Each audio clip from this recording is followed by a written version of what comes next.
This is a story little known in modern religious history. It is the story of how a prophet and his followers were persecuted and exiled from their homeland, and how many of them were put to death for believing that the promise of a new age of peace was at hand.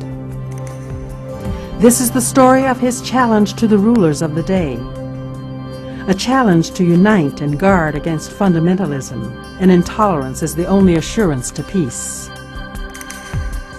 This is the story of his life of imprisonment and suffering, a suffering that, like the messengers of the past, gave way to a set of teachings that would transform the lives of millions and give birth to a community worldwide in its scope.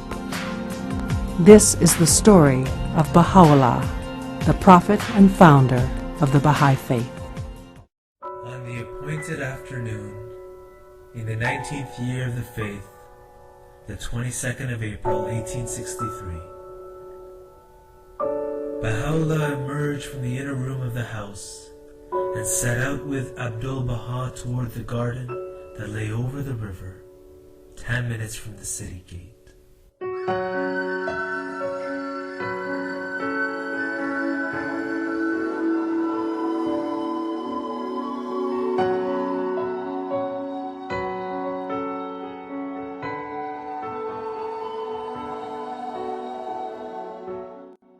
People of every rank, nationality, and walk of life gathered from all quarters of the city and thronged the approaches of his house.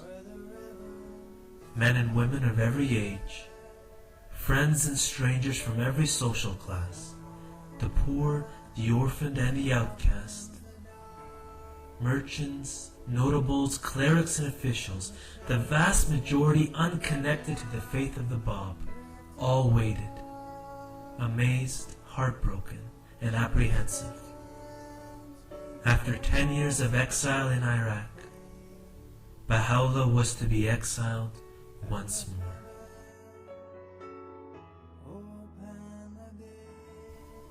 As Baha'u'llah stepped outside, a rush of people poured forward from all directions, humbling themselves before him, weeping greatly.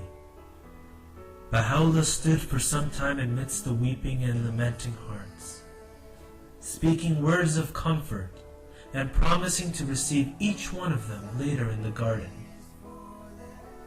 They were lamenting the departure of one who, for a decade, had imparted to them the warmth of his love and the radiance of his spirit, who had been the refuge and guide for all.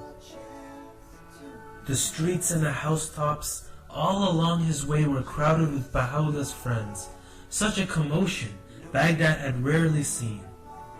Upon the way and with an open hand, Baha'u'llah provided to the poor he had so faithfully befriended, uttering words of comfort to the disconsolate as they pleaded with him on every side until, at long last, Baha'u'llah managed to reach the banks of the river Tigris. As he prepared to cross, he entrusted the city of Baghdad to his devoted friends, that through their deeds and conduct, the flame of love would continue to glow within the hearts of its people. For 12 days Baha'u'llah stayed in the garden, and would be found each day in the utmost joy, walking majestically in the flower-lined avenues and amongst the trees. Since we are now in paradise, to tell us about the significance of this garden, and if he would give us a resume of the tablet of Baha'u'llah revealed on this holy spot. We are sitting in the Ridvan garden.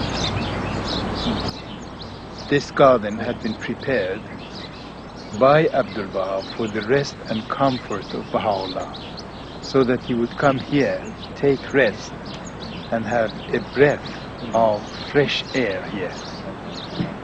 As we are sitting, we are opposite to the place where Baha'u'llah used to always sit. In the olden days, there were two rivers running on the two sides of this garden. And in some places where you see Baha'u'llah says, when we were in our verdant island, he means this island because it's situated between two rivers. The rivers would meet at the end of the garden, and then by water mill, water was brought up for the irrigation of flowers and trees and everything. Of course, Baha'u'llah did not live here for long. He used to come for rest or for banquets and go back to the mansion. Just to illustrate this point, we brought this tablet, which is hanging in that room at the end of the garden, and I would like to summarize it for you so that you will know what he felt when he came to the garden one day in the morning. He says, on a blessed Friday morning, we started from mansion coming to the garden of Ridvan.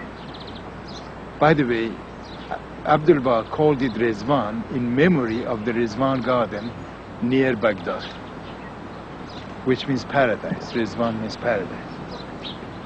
Every tree, when we entered, he says, when we entered the garden, every tree uttered a word.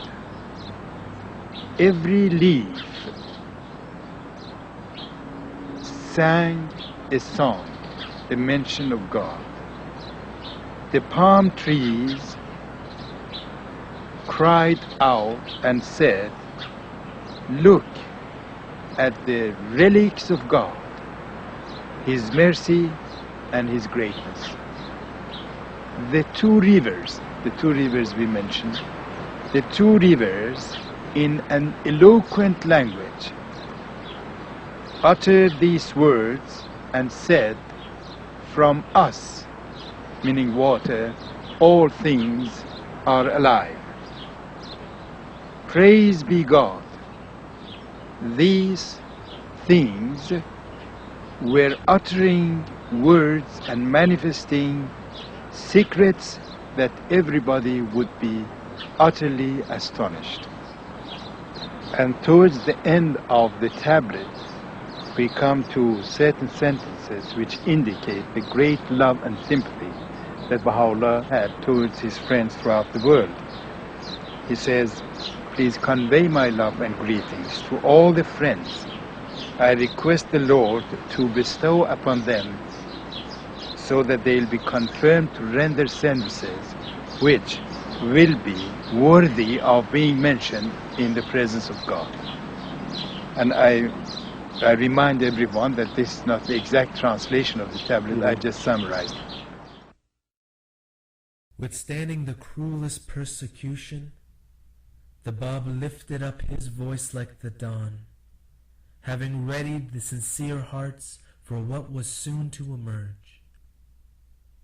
He gave himself over to the restless bullets of a desperate enemy, soaring high beyond the expanse of the heavens. Then did Baha'u'llah, crushed beneath iron chains, shine out through the darkness an incandescent light, unfurling a glorious new day.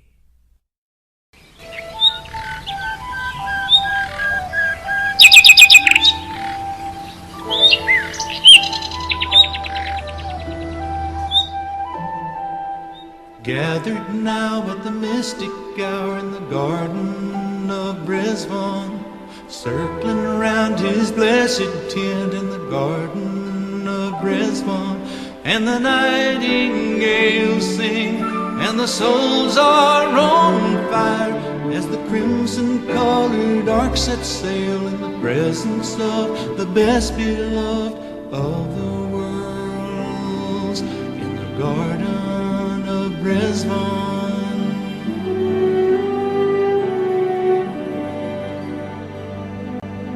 The fragrance of the rose is strong in the garden of Ridvan.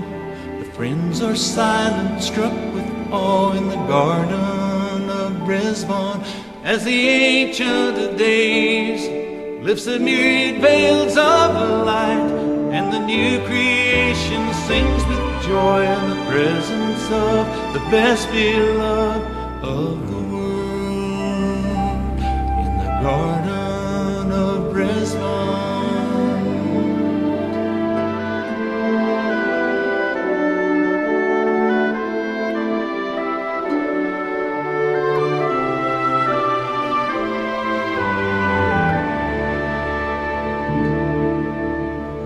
Lord of names ascends his throne in the 12 days of Ridvan. Approach him now and quaff your fill in the Garden of Ridvan. Everlasting life from the hands of his grace, bestowed upon all humankind in the presence of the best beloved of the world, in the Garden